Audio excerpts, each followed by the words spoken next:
Tuhan kita Yesus Kristus. Hari ini kita dalam bacaan kita yaitu menceritakan tentang ada seorang ahli Taurat bertanya kepada Tuhan kita Yesus Kristus tentang bagaimana untuk mendapatkan kehidupan kekal itu. Dan kata Yesus, kasihilah sesamamu manusia. Salah satunya seperti itu. Berbuatlah dengan kekuatanmu, dengan akal budimu, dan lakukan itu semuanya, maka engkau akan memperoleh hidup kekal. Semua orang menginginkan, baik itu orang baik maupun orang yang jahat hidupnya, secara tidak sadar ataupun sadar, dia ingin memperoleh suatu kehidupan yang kekal. Dia ingin hidup terus menerus, ingin memperoleh suatu kehidupan yang kekal. Semua orang ingin menginginkan semua seperti itu. Kenapa? Karena pada dasarnya kita semuanya adalah diciptakan untuk menjadi kekal. Kita semuanya diciptakan untuk menjadi kekal oleh Allah Bapa. Tetapi karena kejatuhan itu, maka kita tidak menjadi hidup yang kekal lagi. Kita sudah diliputi dengan kuasa dosa di dalam diri kita. Kemudian untuk membenarkan ahli Taurat ini, siapakah sesamaku manusia itu? Jadi saudara, ketika kita mencobai seseorang, kita bertanya seseorang, kadang-kadang kita mencoba dan selalu mengatakan bahwa diriku ini adalah yang paling benar. Ketika mungkin kita bertanya, ketika mungkin kita berdebat, ketika kita mungkin melakukan sesuatu, kita menganggap bahwa apa yang saya lakukan ini adalah sesuatu yang benar. Sehingga orang ahli Taurat ini pun mengatakan hal yang sama. Dia ingin mencari pembenaran-pembenaran argumen-argumen yang telah ia lakukan atau yang telah ia dapatkan. Sebenarnya dalam bacaan kita kali ini adalah kita semuanya diingatkan oleh Tuhan kita Yesus Kristus. Apa yang jadi beban dalam hidup kita ini? Apakah kita hanya melihat sesuatu yang nampak saja di depan mata kita, ataukah kita memang akan melakukan sesuatu yang tidak nampak di depan kita? Ataukah kita melakukan semuanya itu hanya supaya kita bisa dilihat orang bahwa kita telah melakukan segala sesuatu? Ataukah hanya Allah saja yang Maha Tahu itu mengetahui segala sesuatu yang kita telah lakukan? Tuhan Yesus memberi suatu perumpamaan. Perumpamaan itu adalah ada seorang dari Yerusalem turun ke Yeriko. Jadi Yeriko itu adalah kota yang terendah. Makanya semua orang kalau mau ke Yeriko dia akan turun ke bawah. Ini adalah menggambarkan bahwa orang ini, dan kita tahu Yerusalem itu tempat apa? Yaitu tempat di mana Tuhan kita Yesus Kristus berada. Jadi ini adalah simbol ketika orang itu turun dari Yerusalem menuju ke Yeriko, maka ini adalah disimbolkan bahwa orang itu telah berjalan membelakangi Yerusalem, akan menjauhi Yerusalem, dan akan terus dia akan turun dan turun dan turun dan akan tenggelam. Mungkin kita juga akan melakukan hal yang sama. Ketika kita untuk mencoba untuk membelakangi Yesus, membelakangi gereja, dan kita akan berjalan menjauhi daripada gereja itu di mana Tuhan dan Allah bersemayam di situ, maka kita akan turun dan mungkin akan hilang. Dan ketika orang ini turun ke Yerusalem, turun ke Yeriko dari Yerusalem, di tengah perjalanan ada seorang penyamun. Dia merampoknya habis-habisan, bahkan dia dipukuli sampai setengah mati. Dan ini mungkin yang terjadi dalam kehidupan kita ketika kita akan mencoba membelakangi gereja, membelakangi Yerusalem, membelakangi ajaran-ajaran dari Tuhan, maka kita akan remuk, kita juga akan sekarat, dan kita mungkin juga akan tergeletak dan tidak mampu akan berbuat apa-apa. Lalu apa yang terjadi ketika orang ini tergeletak dan sekarat? Ada seorang imam datang melewati jalan itu. Tetapi apa yang terjadi, saudara? Kita tahu bagaimana dia adalah seorang imam. Dia tahu tentang ajaran, bagaimana kasih itu, bagaimana semua, bahkan dia tahu tentang ajaran-ajaran hukum-hukum Taurat pada waktu itu. Dia tahu semuanya. Tetapi apa yang dilakukan? Dia berjalan melewati di sisi yang lain. Lalu ada lagi, Tuhan Yesus memberi suatu perumpamaan. Ada seorang Lewi. Kita tahu siapa itu orang Lewi. Seorang Lewi adalah seorang yang tugasnya adalah berada di dalam bait Allah, yang selalu ada di sekitar bait Allah. Tentunya dia adalah orang yang benar-benar sangat paham tentang ajaran-ajaran dari hukum Taurat itu. Tetapi apa yang dilakukan? Dia juga berjalan di seberang jalan. Lalu ada lagi, satu lagi, yaitu orang Samaria. Saudara, siapakah orang Samaria itu? Orang Samaria itu oleh orang-orang Yahudi adalah dianggap dia adalah seorang yang kafir karena dia menyembah di gunung.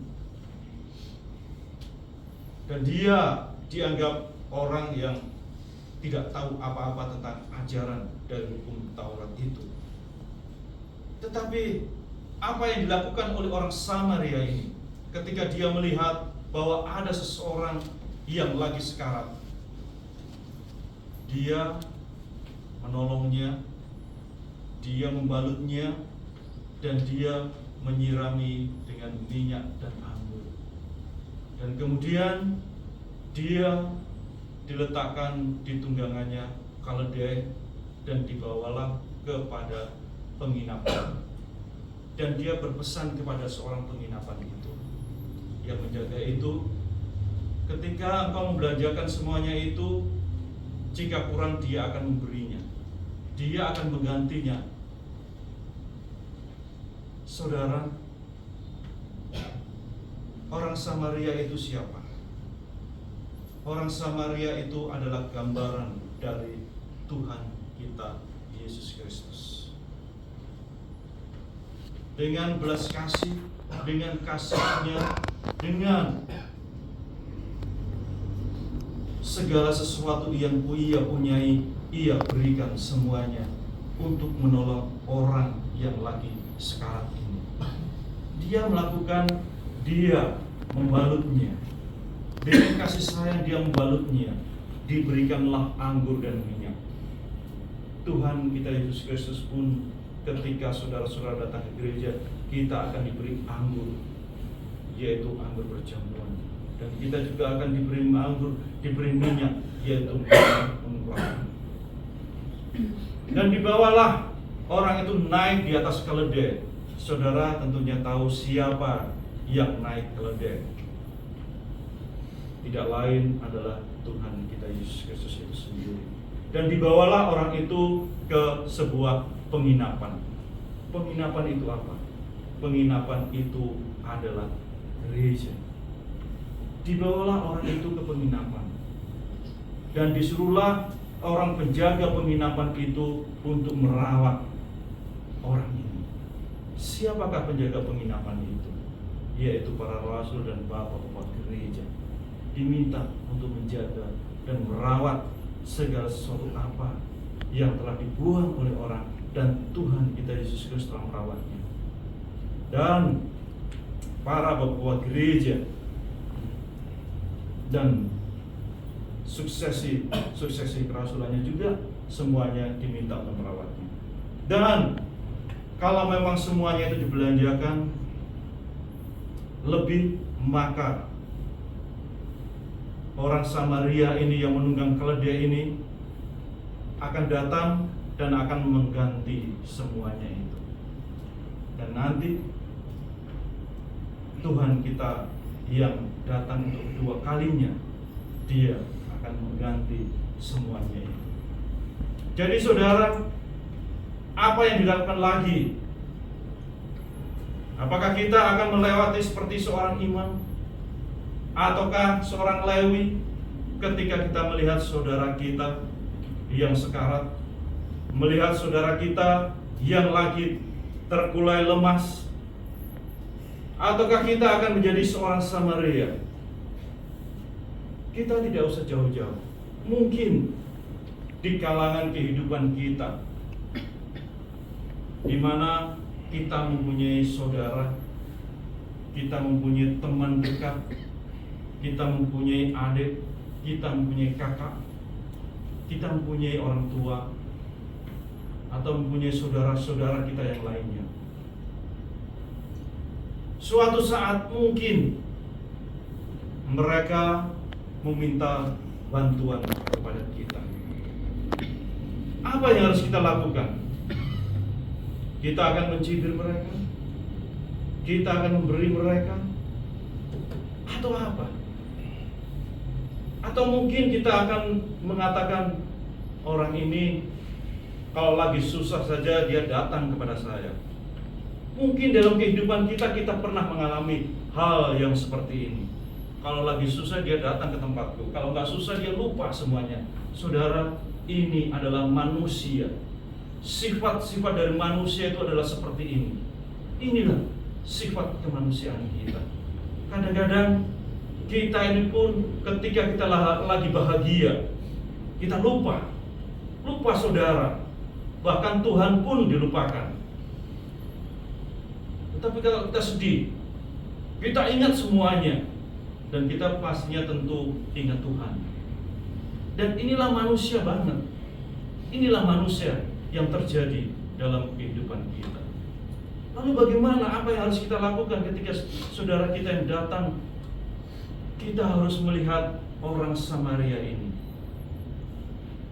Bagaimana dia mengharapkan suatu pengharapan ketika dia melihat ada orang yang datang. Dia mengharap bahwa orang ini akan menolong, tetapi dia hanya lewat saja. Ada satu yang datang, dia mengharap juga melewatin saja, tetapi dia ada suatu pengharapan yang terakhir. Pengharapan yang terakhir, sesuatu yang sangat diharapkan, dia memberinya. Dan mungkin teman saudara ataupun sahabat kita yang datang hanya sekali seumur hidupnya, mungkin datang kepada kita meminta sesuatu bantuan. Mungkin itu adalah harapan yang terakhir bagi saudara kita itu. Kita tidak tahu. Jadi berbahagialah. Mungkin saudara sebagai seorang Samaria itu yang menjadi suatu pengharapan yang terakhir bagi orang yang telah meminta bantuan itu. Jadi berbahagialah ketika ada orang yang meminta bantuan kepada kita. Berbahagialah, mungkin itu harapan yang terakhir kalinya dia memohon kepada orang yang kita dianggap sebagai seseorang yang mampu memberikan suatu pengharapan kepada orang yang telah meminta bantuan itu? Kita tidak tahu. Dan betapa bahagianya dia ketika harapannya, ketika keinginannya itu diberikan oleh kita. Mungkin hanya satu ucapan yang dia ucapkan, yaitu ucapan terima kasih dan ucapan sangat bahagia. Apa yang terjadi?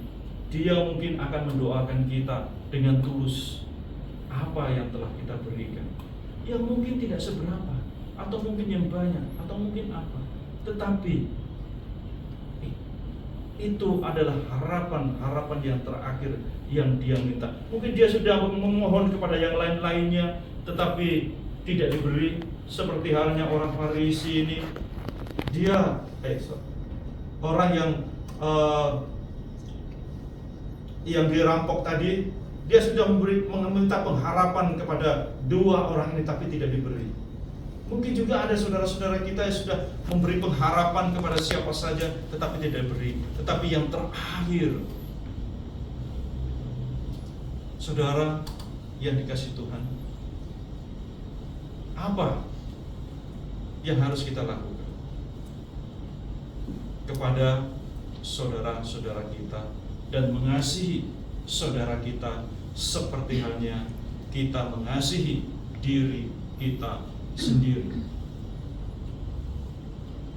Apakah kita akan menjadi seorang imam? Apakah kita akan menjadi seorang Lewi? Apakah kita akan menjadi seorang Samaria? Semuanya itu adalah tergantung dari kita. Mana yang akan kita pilih dalam menghidupi kehidupan kita bergereja.